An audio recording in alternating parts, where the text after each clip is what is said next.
Baik, pada kesempatan kali ini kami akan membahas pengertian refraksi dan contoh refraksi dalam kehidupan sehari-hari.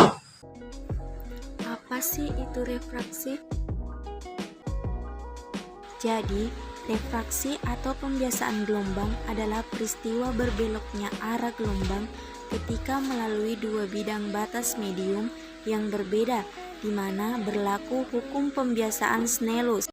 Adapun contoh refraksi dalam kehidupan sehari-hari, yaitu 1. Dasar kolam yang tampak dangkal. Dasar kolam yang dipenuhi air akan terlihat lebih dangkal dari yang sebenarnya ketika dilihat dari daratan, sebab di lingkungan tersebut terjadi pembiasaan cahaya, yaitu ketika cahaya yang datang dari udara sebagai medium kurang rapat menuju air sebagai medium yang lebih rapat.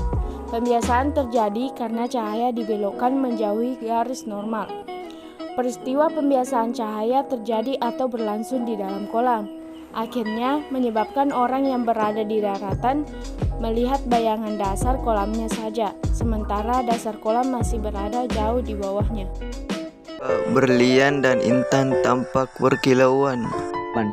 Berlian dan intan menjadi perhiasan yang sangat disukai oleh banyak orang, sebab penampakannya yang indah dan bernilai mahal membuat perhiasan ini laku di pasaran.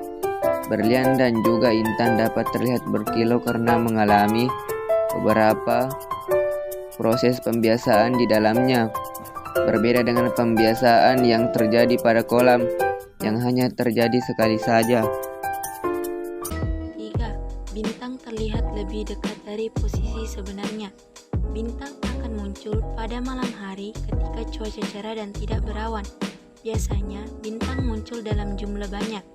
Beberapa di antaranya terlihat lebih dekat dari posisi pengamat yang berada di permukaan bumi.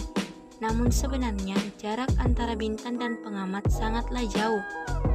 Peristiwa ini dapat terjadi karena pembiasaan cahaya, yaitu ketika cahaya datang berasal dari ruang hampa udara sebagai medium kurang rapat menuju atmosfer bumi sebagai medium yang lebih rapat.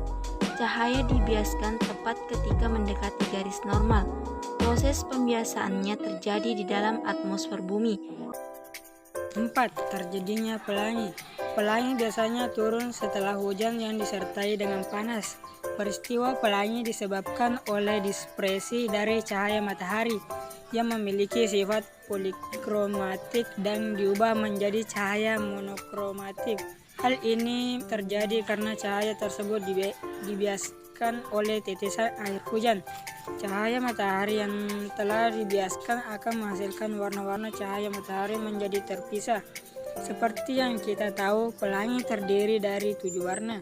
Masing-masing warnanya dibiaskan dengan sudut yang berbeda-beda. Hasilnya yaitu masing-masing warna akan terpisah. 5. Sedotan pada gelas kaca yang berisi air. Sedotan atau pensil yang dicelupkan pada gelas bening berisi air akan terlihat bengkok jika dilakukan pengamatan dari luar gelas bagian samping. Peristiwa ini diakibatkan karena cahaya datang dari medium kurang rapat yaitu udara menuju medium yang lebih rapat yaitu air. Cahaya kemudian dibiaskan menjauhi garis normal. Proses tersebut terjadi di dalam gelas yang berisi air. Pembiasaan yang terjadi pada gelas mengakibatkan sedotan atau pensil yang dicelupkan sebagian terlihat bengkok, sebab batang sedotan atau pensil tidak berada pada garis normal atau titik sebenarnya.